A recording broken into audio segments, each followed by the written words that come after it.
Meet Sarah and Samantha. Two cousins obsessed with exploring the vast pop culture landscape, one recommendation at a time. In each episode, one clueless cousin shares real-time reactions as they navigate the twists and turns of a pop culture topic selected by the other. From travel to movies, Little Debbie's to trashy novels. Get ready to eavesdrop on the candid reactions and dynamic conversations you can only have with family. This is Foreign and Familiar. Welcome to Foreign and Familiar. It is Thanksgiving week. Sarah, happy Thanksgiving. Happy Thanksgiving, Sam. I'm so excited. One of the things that I'm most thankful for this year is our trips and travels together, another friendship, but also starting this pod. It's been so much fun. It has. I'm really grateful for that too. So Thanksgiving is really important to me, I would say. So this is a bonus app. It's going to be a little bit different than our traditional apps. We're going to keep it tight, keep it focused. And I thought today we could talk a little bit about Thanksgiving and our Thanksgiving traditions. And because we are family, Sarah. We're family, right? We're not, of course. Married and family. So I would say Thanksgiving is my favorite holiday. And I would say that my family and cousin husband's family have spent so many Thanksgivings together as a family. Mm-hmm. Every Thanksgiving, I feel like, cousin husband and his mom would come up and have Thanksgiving at our house, and we'd always build puzzles, and we just always spend a lot of time together, which was really great. And then when I first moved to Chicago, I couldn't afford the plane tickets to get back to Lancaster for both Thanksgiving and Christmas, and Pittsburgh's so much closer, and the plane tickets are so much easier and cheaper. Mm-hmm. So I spent quite a few Thanksgivings as an adult at cousin husband's house, celebrating with him and his mom. And so Thanksgiving is just, I always think about family during the holidays, but especially mm-hmm. our families. Now, as cousin husband's wife, you're folded into that mix. So I think that sometime in the near future here, we have to pick it back up, but then you get to experience it over like 3 or 4 days. I think that would be fun. Oh yeah, absolutely. What's your favorite thing to eat at Thanksgiving? My favorite thing, it's probably really gross. I love canned cranberry sauce. Like the gelled, like it's in the shape of the can when you pour it out. That's my favorite Thanksgiving food. Here's the thing. I actually don't think that that's weird at all, because I also think that it's delicious. Oh, good. I do appreciate, here's the thing. I think that's a cranberry sauce. First of all, the can ridges tell you exactly where to slice it. Exactly. It's super convenient. But it's not like they did it that way, but it works out that way. Right. Do you eat it any time of the year other than Thanksgiving? Not really. I used to, growing up, we would have it every once in a while, especially once my parents realized how much I liked it. It became like a side for dinner every once in a while. But as an adult, I know a couple of times in college, I would just eat an entire can in one sitting as a snack. But wow. Yeah. Is that your I'm just picturing you in the dorm at where, because we went to the same college, right, years apart. We went to the same college, which is where you and cousin husband met. Mm-hmm. I'm just thinking of you sitting in the dorms, because I lived in the dorms too. Right. Eating canned cranberry with a spoon, I assume. Yeah, of course. Just watching TV mindlessly. I mean, yeah, I dumped it out of the can, disillusioned that I wasn't going to eat the entire thing, but I 100% was. Cut it into slices and just downed that with a spoon. Do you do that as a dessert? Do you do it as a side? Is it? I think it's a side. So when it's on your plate on Thanksgiving, is it your dessert, or like you put it on your savory? How do you eat it? How do you consume it on your plate? Maybe it's like a palate cleanser. It's after dinner, but it's before dessert. It's after the turkey, before the pumpkin pie and the raisin pie. Okay. Yeah. So I like I agree. I like that canned sauce. Mm. Sometimes I do, and my sister-in-law makes a great like cranberry relish that's got like orange peel in it, and it's kind of the stick. Hmm. I think it's good. I just think that I enjoy the canned cranberry, um, like enough. Like I don't enjoy the relish enough to make it more than Right. I like. The can does the trick for me. Hmm. I love stuffing. Same. That's my kind of go to a little bit. And like I think in general turkey is a trash bird. I I never eat turkey if it's not Thanksgiving. Hmm. But just in general it's my favorite holiday. That single-handedly is my favorite plate that I have. Well, as we're getting ready to have our plate, the one thing that I would say the Flynn family tradition, and Sarah, you are married into the family now. That means it is your tradition as well, Hmm. is the annual viewing of Planes, Trains, and Automobiles by John Hughes. Amazing movie. It is top tier, upper echelon, one of the movies I look forward to watching the most every single year. So, were you familiar with the movie before you and cousin husband got together? Oh yeah, my family are huge John Candy fans. So Home Alone, Uncle Buck, like all of that stuff, amazing. The Kenosha Kickers. Oh yeah. Yeah, no, John Candy. Another one that he did is Summer Rental. Did you ever see Summer I don't Rental? think I've seen that one. Oh my gosh. Okay, so we're definitely gonna forward it familiar. Definitely next season. Summer Rental is a John Candy movie from the 80s. He's hilarious. He is so funny. For those that may not know, Planes, Trains, and Automobiles is an American comedy film by John Hughes, who did a lot of the movies that we know, 16 Candles, Mm. Pretty in Pink, The Breakfast Club, Home Alone. And so Planes, Trains, and Automobiles came out in 1987, and it is two complete strangers, Steve Martin, who plays his role to a T He of does. a snooty, snobby Chicago ad executive, and John Candy, who plays a slovenly, unself-aware shower curtain ring salesman. Okay. And the two of them pair up together and go through hijinks to try to make them home for Christmas. It is hilarious. Like, I'm laughing right now, even Right. talking about it. Like, so for those of you that haven't seen it, we would definitely recommend it. And so hijinks ensue from just them going through planes, trains, and automobiles to try to get Neil home for Christmas. So, or not for Christmas, for Thanksgiving. So, Right. we're first time we're doing this bonus up. We're not going to get in step by step, except to say, maybe Sarah, favorite parts of the movie. Maybe we could do a couple of those back and forth. Sure.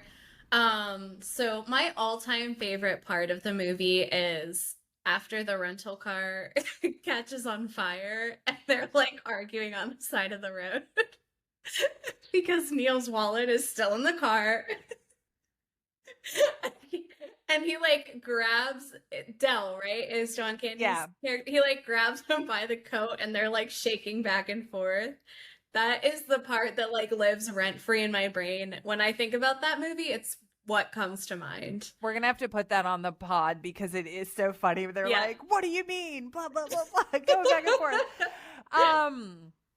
That's a good one. I mean, there are so many good ones. I would Yeah. say 2 lines for me, because I will say it's like relatively, oh God, it's just so good top to bottom. But I would say my favorite part here's the thing. There are so many funny throwaway lines that like we can talk about. My favorite part has to be when Steve Martin's rental car doesn't come through and he has to go back and talk to the car salesman or the person working at Avis or whatever and tell her that he doesn't have a car. That entire exchange I think is just, it's top tier. It's so hilarious. funny. There are a lot of throwaway lines, like I said, that are so funny. You know, like John Candy says, "We got a better chance of playing pickup sticks with our butt cheeks than getting out of here tonight." You know, and like when they're like airing their grievances, and he's like, "You play with your balls a lot," and then Steve Martin's like, "You know what would make me happy?" John Candy says, "Another set of nuts and a couple extra hands." You know, it's just like so many like throwaway lines that it just like is nonstop. It's so funny. It's great. It's a tradition. I genuinely look forward to seeing it every year. And I'm excited to watch it again. And I actually did read semi recently that John Hughes, who's no longer with us, that he had like such a soft spot in his heart for this movie, and that there like the actual cut was like 2.5 or 3 hours or something like that, and he just couldn't stop laughing, and he really loved it. And so I read this anecdote that said that it was kind of understood that if you ever met John Hughes and you said you were a fan of the film, he would take you back and he would show you like the uncut, like the director's version of it, because it was just so funny and such a good like moment in memory for him. So I do think John Hughes, who is such an iconic filmmaker and just has such an incredible catalog, the fact that this is, you know, one of his personal favorites is very interesting to me. Like, I really like that, you know? Yeah, that's really cool. Did you know that we have a framed illustration of a scene from the film hanging in our house? I know that Cousin Husband got one for my dad, but I did not know that you guys got one as well. We did, yeah. So the story behind it, I'm probably going to get the details wrong, but basically the artist who drew it grew up like across the street from where they were filming. So he and his family were really involved with like watching the movie come to life. They got to meet some of the actors and the crew. And then when his father passed away, he created this drawing of Steve Martin's character and John Candy's character carrying this giant trunk, a scene from the movie. And there's on the illustration that we have, the artist added a little stamp that somehow related to his father. But we really liked that story. And of course, the family history of watching the movie every year, it was an easy decision to purchase that. So we do have one, and your family has one as well. I got emotional. I'm just listening to that. And yeah, I mean, it is such a, we got to get Thanksgiving. We got to get that back, because it's been a little bit, I think, since but there's just so much history and memories there, and it is our holiday. Like, really, it's our holiday. Yeah, that's awesome. Unexpectedly emotional, Sarah. I was gonna sit here and play a couple clips from the movie, or at least one clip from the movie, for people to hear it, and then I have one more point, and I think we can kind of close it out on this mini bonus app. Sarah, any parts for you that stick out or that you want to make sure that we're drawing attention to if some of our listeners decide to partake in our family tradition? Oh, of course. So I love the part with Owen closer to the beginning of the movie, I guess, maybe beginning middle. So they're at a motel. And they are trying to catch the train. So the motel owner's son, Owen, comes to pick them up. And he is just so nasty. I love it so much. So nasty. It's such a nice foil between Steve Martin, who's so uppity in him. And of course, John Candy is the one that, you know, it's his contact. So, right. Let's listen to a little bit of Owen, because it never gets old. It never gets old. Are you Gus's son? I'm Owen. Leave it be. Get your lazy behind out here and put that trunk up in the back. Oh, no, we've got it. It's very heavy. She don't mind. She's short and skinny, but she's strong. Her first baby, come out sideways. She didn't scream or nothing. Isn't that something? You're a real trooper. We've got it. We've got it already. It's done. It's like, I don't know if it's translating to the listeners, but the scene is really funny. So definitely that one is worth checking out for sure. Absolutely. So I will say one more thing as we're wrapping up here, because I have to go and start all of the Thanksgiving prep, and I'm sure that you are as well, is do not sleep on the soundtrack for this movie.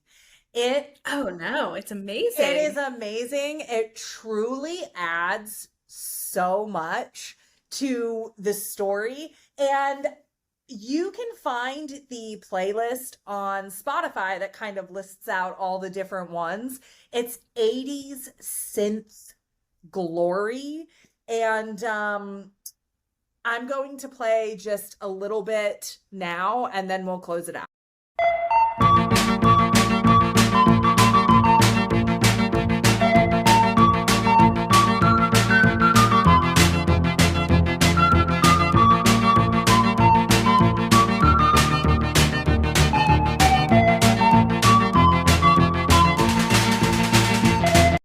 That's just one of them. They have so many, just like I said, 80s to the T.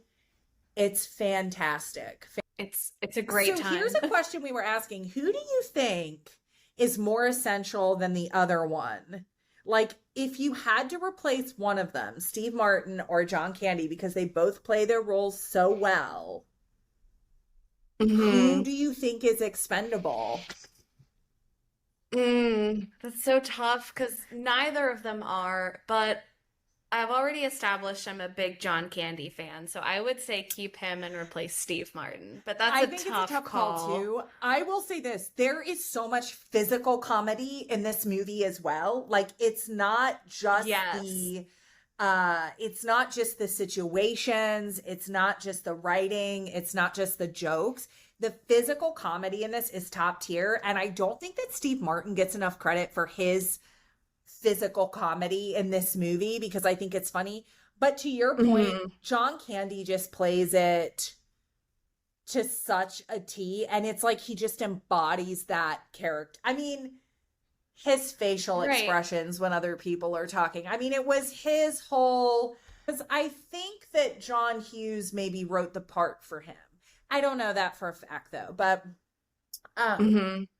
I mean, I can't, that whole part where he's like in the car driving and singing that like the mess around song, I can't see anybody else doing that. Yeah, that's true. That's everybody do the mess around. Yeah. It's like, and then it's like, how he's drunk. How does he know which way we're going? Right? Like, it's just like so funny. So no, I would agree. Like, and I guess in that scene, like, Steve Martin just has to play asleep, or like Steve Martin has to play annoyed. Right.